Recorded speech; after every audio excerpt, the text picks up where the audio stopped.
아멘. 하나님 주신 말씀 열왕기상 8장 31절부터 40절입니다. 구약성경 526쪽입니다. 구약성경 526쪽 열왕기상 8장 31절부터 40절입니다. 만일 어떤 사람이 그 이웃에게 범죄함으로 맹세시킴을 받고 그가 와서 이 성전에 있는 주의 제단 앞에서 맹세하거든 주는 하늘에서 들으시고 행하시되 주의 종들을 심판하사 악한 자의 죄를 정하여 그 행위대로 그 머리에 돌리시고 의로운 자를 의롭다 하사 그의 의로운 바대로 갚으시옵소서. 만일 주의 백성 이스라엘이 주께 범죄하여 적국 앞에 패하게 되므로 주께로 돌아와서 주의 이름을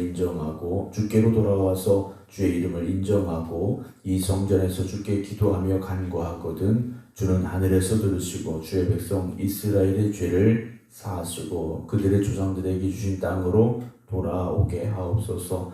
만일 그들이 주께 범죄함으로 말미암아 하늘이 닫히고 비가 없어서 주께 벌을 받을 때 이곳을 향하여 기도하며 주의 이름을 찬양하고 그들의 죄에서 떠나거든 주는 하늘에서 들으사 주의 종들과 주의 백성 이스라엘의 죄를 사하시고 그들이 마땅히 행할 선한 길을 가르쳐 주시오며 주의 백성에게 기업으로 주신 주의 땅의 비를 내리시옵소서. 만일 이 땅에 기근이나 전염병이 있거나 곡식이 시들거나 깐부기가 나거나 메뚜기나 황충이 나거나 적국이 와서 성읍을 에워싸거나 무슨 재앙이나 무슨 질병이 있든지 막론하고 한 사람이나 혹 주의 온 백성 이스라엘이 다 각각 자기의 마음의 재앙을 깨닫고 이 성전을 향하여 손을 펴고 무슨 기도나 무슨 간구를 하거든 주는 계신 곳 하늘에서 들으시고 사하시며 각 사람의 마음을 아시오니 그들의 모든 행위대로 행하사 갚으시옵소서. 다만 주만 홀로 사람의 마음을 다 아심이니이다. 그리하시면 그들이 주께서 우리 조상들에게 주신 땅에서 사는 동안에 항상 주를 경외하리이다. 아멘.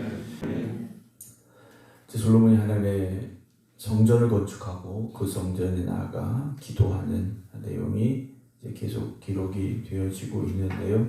우리가 성전을 중심으로 산다라는 말은 건물을 중심으로 산다는 것이 아니라 하나님의 말씀이 우리 안에 임하시고 우리의 삶의 모든 부분에서 우리에게 말씀하시는 하나님의 그 말씀에 순종함으로 하나님을 경외하는 삶을 살아감으로 인하여서 하나님과 동행하는 삶을 살아가는 것, 이렇게 우리가 말할 수 있을 겁니다. 오늘도 우리의 삶이 내가 교회 갔다 왔으니까 또 교회에 있으니까 하나님과 동행한다 라는 것이 아니라 정말 하나님이 내 안에 임재하실 때 그 하나님의 영광 앞에서 우리의 죄된 것, 우리의 부족하고 연약한 것들을 고백하면서 하나님을 향한 그 거룩한 두려움을 가지고 하나님의 말씀 앞에서 순종함으로 하나님과 동행하는 그런 하루가 되어지시기를 주님의 이름으로 축원합니다. 그래서 하나님을 경외하는 것, 하나님을 하나님에게 인정하고 그 하나님의 이끄심에 순종하며 살아가는 것이 성도의 온전한 삶임을 또한 우리가 고백할 수 있기를 소망합니다. 오늘 본문의 말씀 31절에 보게 되면 만일 어떤 사람이 그 이웃에게 범죄함으로 그 사람들이 올 때 이 사람이 죄를 지은 사람입니다. 그런데 이 사람이 맹세시킴을 받고 그가 와서 이 성전에 있는 주의 제단 앞에서 맹세하거든 두 가지가 나오죠. 주는 하늘에서 들으시고 행하시되 주의 종들을 심판하사 악한 자의 죄를 정하여 그 행위대로 그 머리에 돌리시고 의로운 자를 의롭다 하사 그의 의로운 바대로 갚으시옵소서라는 말씀이 나옵니다. 두 가지 결과입니다.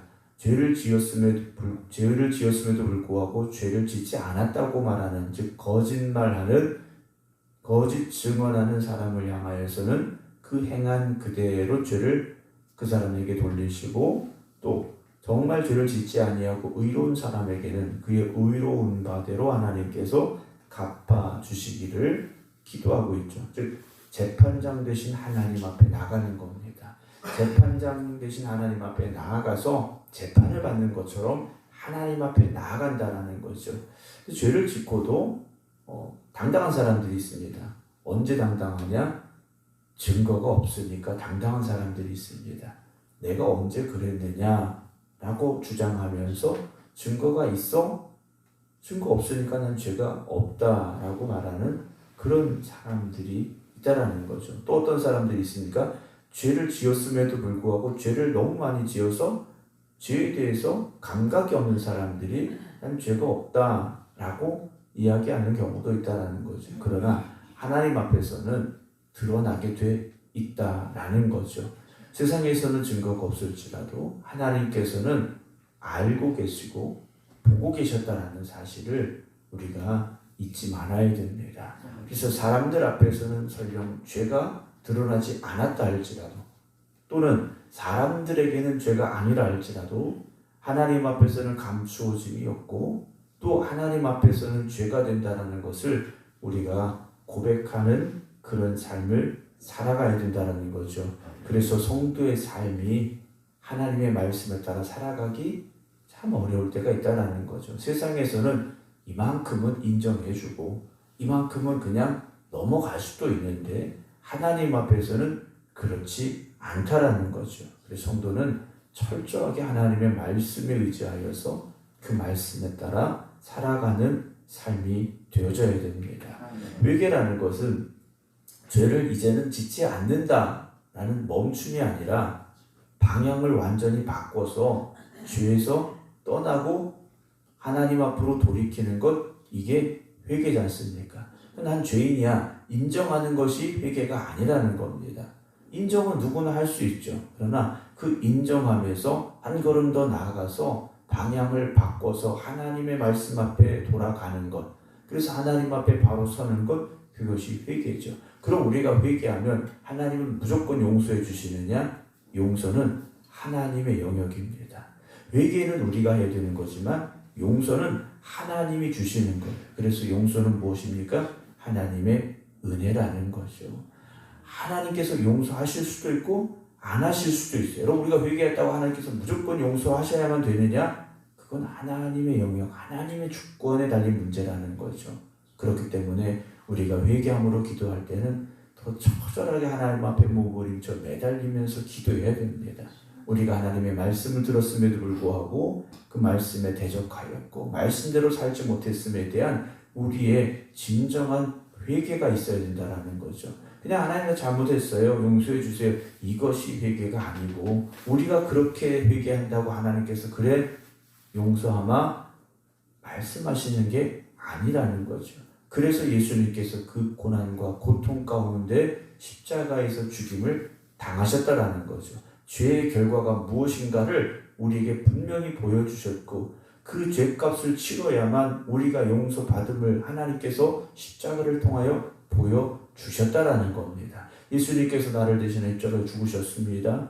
우리 모든 죄를 지시고 십자가에 죽으셨습니다. 그렇게 우리가 간단하게 쉽게 십자가를 생각할 수 있는 문제가 아니라는 것이죠. 오늘도 저와 여러분들이 주님의 십자가 앞에서 하나님의 그 크신 은혜가 얼마나 귀하고 소중한 것인가, 그 은혜를 주시기 위해서 주님께서 십자가에 달려 죽으셨음을 고백할 수 있는 우리의 믿음의 삶이 되기를 주님의 이름으로 축원합니다. 33절 만일 주의 백성 이스라엘이 주께 범죄하여 적국 앞에 패하게 되므로 전쟁에 나갔는데 졌습니다. 근데 전쟁에 진 이유가 무엇이냐? 군대가 힘이 없어서가 아니라 하나님께 범죄하였을 때라고 되어 있습니다. 하나님께 범죄했을 때 전쟁에 나가서 나라가 진 겁니다. 그러면 이들이 돌아와서 주의 이름을 인정하고 하나님, 우리가 하나님 앞에 범죄했습니다, 하나님의 말씀에 순종하지 못했습니다, 인정하고 이 성전에 숙여 기도하며 간구하거든 주는 들으시고 주의 백성 이스라엘의 죄를 사하시고 그들의 조상들에게 주신 땅으로 돌아오게 하옵소서라고 솔로몬이 기도합니다. 전쟁에서 패했다라는 건 이미 많은 사람이 죽었을 가능성이 있는 상황입니다. 하나님 앞에 범죄함으로 전쟁터에 나간 군인들이 죽고 나라를 빼앗기고 이런 상황들이 벌어졌다는 거죠. 그러면 그들의 죄를 인정하고 하나님 앞에 나와 회개함으로 기도할 때 하나님 그들을 용서하시고 하나님께서 약속하신 아브라함에게 약속하신 그때 조상들에게 주신 이 땅으로 돌아오게 하여 주시옵소서라고 기도하죠. 돌아오게 하시는 건 하나님이 하시는 거지 않습니까? 돌아오게 하실 수도 있고 돌아오지 못하게 할 수도 있는 거예요. 그러나 우리가 해야 될 것은 무엇입니까? 진정한 회개를 하나님 앞에 고백함으로 나아갈 수 있어야 된다는 거죠. 우리가 진정으로 회개하지도 않고 하나님이 용서하지 않는다, 하나님이 들어주지 않는다 말할 수 없다라는 거죠. 35절에 만일 그들이 주께 범죄함으로 말미암아 하늘이 닫히고 비가 없어서 주께 벌을 받을 때, 이번에는 하나님께 범죄함으로 말미암아 하나님께서 하늘을 닫아버리신 거예요. 비가 내리지 않는 겁니다. 기근이 오겠죠. 그럴 때 이곳을 향하여 기도하며 주의 이름을 찬양하고 그들의 죄에서 떠나거든 역시 이들이요 그들에게 처한 그 고난의 상황을 통하여서 그들의 죄를 깨닫고 죄에서 떠나 하나님 앞에 기도하며 하나님 이름을 높여드릴 때 36절 주는 하늘에서 들으사 주의 종들과 주의 백성 이스라엘의 죄를 사하시고 그들이 마땅히 행할 선한 길을 가르쳐 주시오며 라고 되어 있습니다.